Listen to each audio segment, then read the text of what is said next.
I would recommend maybe then to go to school or just really hit the YouTubes as hard as possible. I personally did a mixture of both.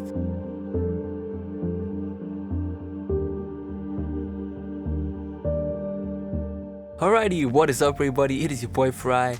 Thank you once again for tuning in. Feels good to be doing another question and answer. Thank you to everyone for commenting in the comment section. It is always good, you know what I mean, to see all the comments. You know, there are more and more comments every week, so that means that the channel is doing much better. Shout out to everyone, man, just in general, you know, for liking, seeing an increase in the likes and all that. But with that being said, let us get straight into the Q&A. So, you know, if you have any questions, feel free to comment below, and make sure to like the video as well. And let's get straight into it. Alright, Roshi Dubois, I wouldn't know how to say it, sorry for butchering your name. Best template in the world, man. Did you go to school for engineering? Alright, so this is my answer always. It's always changing as I grow older, but if you want this, it is already yours. You know what I mean? You know, you truly work hard and you can achieve anything. The one thing that I will say about engineering school is if you enjoy formal education, then it is definitely the thing for you. You need to weigh the pros and cons, right? So if you live in a city where there are absolutely no studios of a professional standard, I would recommend maybe then to go to school or just really hit the YouTube as hard as possible. I personally did a mixture of both. I did one term of college, and then I found out what the rest of the course consisted of, and I decided rather to go with an internship. So I spent the first semester doing the theoretical part, which I'd already been studying up on. You know, I was the top person in the class simply because I was so hungry for it. I'd already made 2 mixtapes. I had been mixing records out of my bedroom, you know, and I was on YouTube every day back in like 2013, 14, when Lex Luke and Southside were really going in. You know, so if you are truly passionate about sound is a field where people aren't really going to expect your you know, degree or something. You know, that's not going to be the deciding factor. This is not the law. This is not you know, doctor, for example. If you have the skill and you are a competent person, you're able to take orders and really follow direction, you'll be excellent in the workplace. You know, I got to work under the person who had mixed the first Lion King movie soundtrack. His name was Richard Mitchell. I had worked with him on Strictly Come Dancing, South Africa, and you know, he told me, you'll make it. And I said, but I can barely even mix anything, you know, I could barely operate Pro Tools at that time. And he said, you know, it's because you're a good person, you know. And to me now, later on, it makes sense. You know, if you are good with your clients, if you're good around people, people are going to request you more and more, you know, and you're going to be slowly be able to make a living out of it, you know. So definitely be a solid person, get rid of all the drugs and the alcohol and all the bad friends, and concentrate really hard, you know. Engineering school is definitely a pro, but for me personally, what worked the best was a mixture of the both, as I said. So me personally buying books and reading them, me doing practical at home, you know. So I read, I watch videos, and I do practical, you know. Too many people are too theoretical, and then they have no practical side to them, you know. If you know everything in the world, but you step into a studio and you can't make it happen for a client, you won't get hired next time. Now the benefit of college is that you get to be around, especially if you go to a really good one. Now I say this, if you have to get into debt to go to audio school, I wouldn't do it. I would rather go and get electronics degree or something like that, electrical engineering, something like that. If you do, you know, have to take out a loan, you know, so that way there is definitely a job for you afterwards. With engineering, it's a very kind of you know, weird position to be in sometimes, because there might not be a studio for you to go and work at, for example. You know, so for me, the reason why a good college is good, because you get to be around excellent equipment. If it is a high-end college, you get to use these high quality facilities. Now the problem with the college I went to was it was what we call a diploma mill. And I'm being real here, is that they have these kind of weak courses, and the course I checked the college again, that course is gone, right? They don't even teach the course anymore, because I think they knew as well that the course just wasn't good enough to really jump into the industry and feel that you're at a standard where you really are able to be hired. You know, they were teaching Logic Pro, for example. Now, there's nothing wrong with Logic Pro, there's nothing wrong with FL Studio, but if you want to be the guy or girl that goes and works in a studio in LA, in New York, you have to know how to use Pro Tools. You know, that was something that I questioned the teacher on, and he didn't really have an answer for me, you know. So definitely sniff out if the course and campus is credible. If so, it's worth a shot. There are a lot of campuses these days doing weekend courses that are a lot cheaper, you know. So if you are just fresh out of high school, maybe then take a gap year and, you know, work on the side, work wherever you can, you know, at the Zoomies or whatever, and, you know, pay for that course through that. It's going to teach you, to really respect money.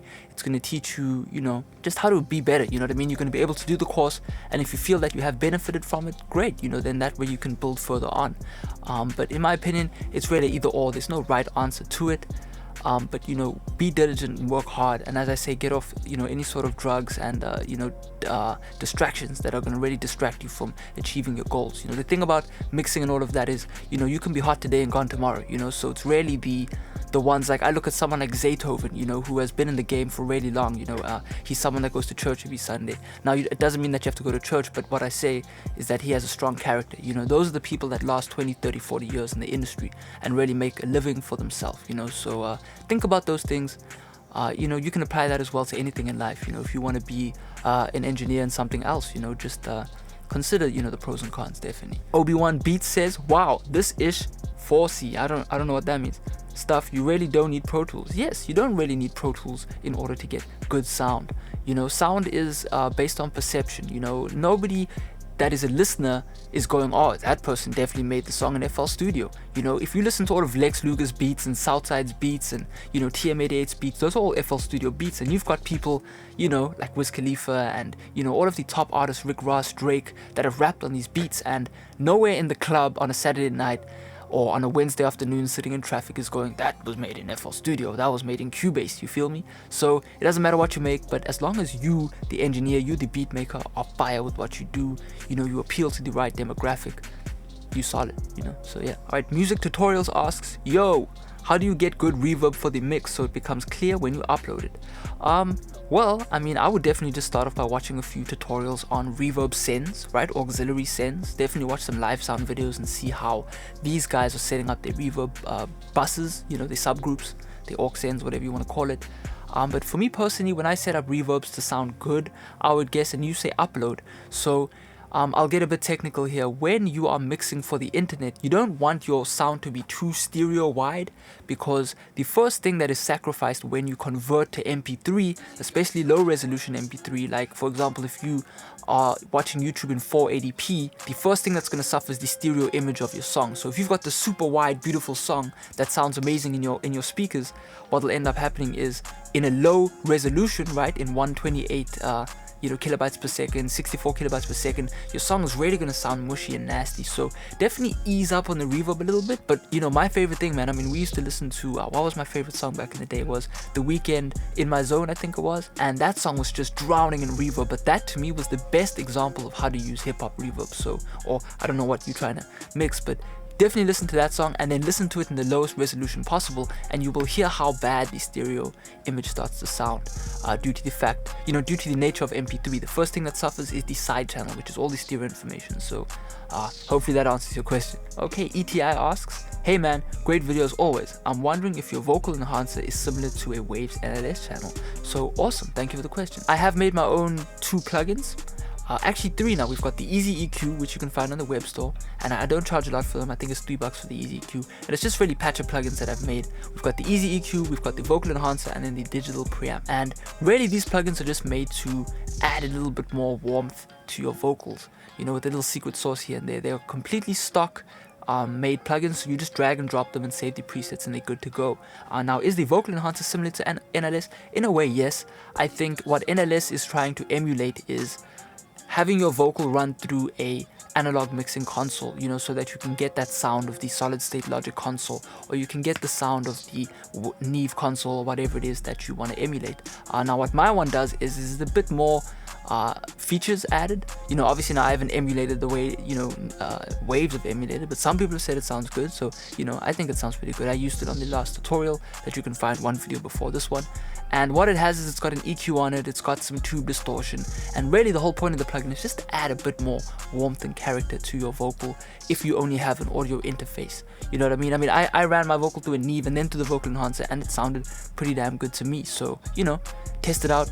I think there's a coupon code in the previous video as well. I think it's discount or something, or 35 off, and you can get it for like $7 or something like that. So check it out. Alright, Jay Perez Music Official asks, what mic and pre do you use? So this was on my Ian Dior vocal effect. So last year I was using, I've got this homemade, well not homemade, my bad, it was a DIY preamp that I found at a thrift store, or actually a music shop's back room, and it cost me about $100, and man, that was the greatest deal ever. I mean, I used that preamp all through last year. You know, sometimes I'm like, damn, I should use it more often, you know. It definitely is a bit weighty in the low end, but damn, does it sound good. So the first tip I would say is go in and thrift store shop, you know, and then find something to plug into your audio interface, so that way you get even beefier vocals. So I was using that, and it's called the Bizarre Green Mic Pre.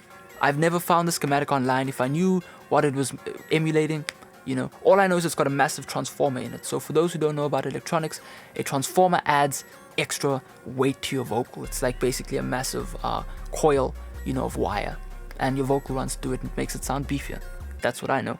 And the mic I was using was the SE2200, which is right over there. I don't feel like standing up, but SE2200. So hopefully that answers your question. Okay, Lyric asks, can you show us some of your beats? Alright, so I haven't really made beats in a very long time, but please go and check out, you know, the beginning stages of my channel. You know, some stuff is cringy, some stuff is fire, but I definitely do have some cool beats on there. So if ever you're bored, definitely go and check out some of my older videos. You know, YouTube has this thing of like never showing your older videos, you know, recommending them.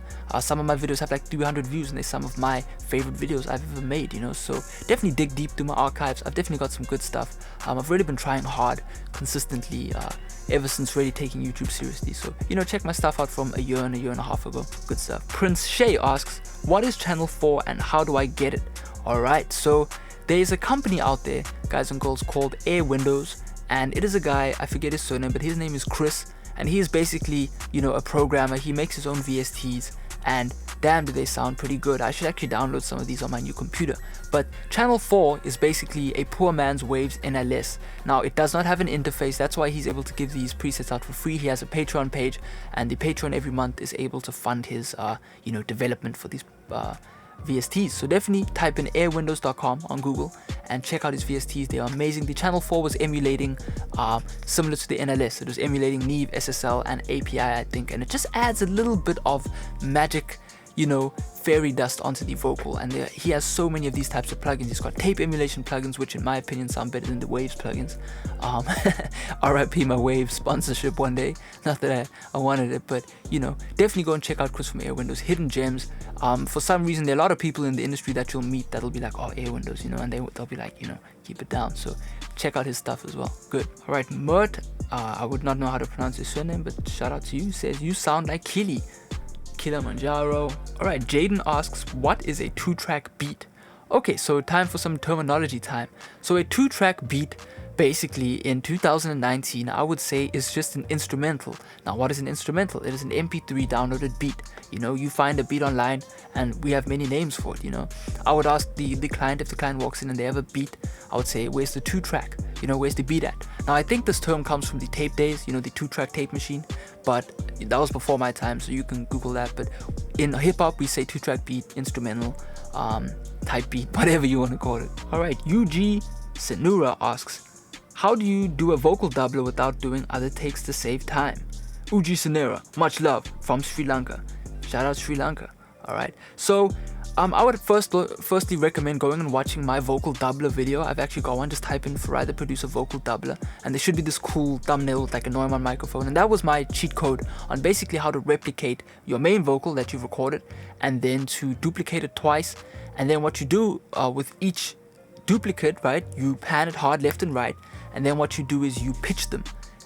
So you pitch the left one, for example, 14 cents down. In FL Studio, if you double click on your vocal, you'll see there's a pitch knob. You pitch it down 14 cents, and then on the right one, you pitch it up 14 cents. And then what you do is you route those two channels to your mixer, and then pan them if you have not.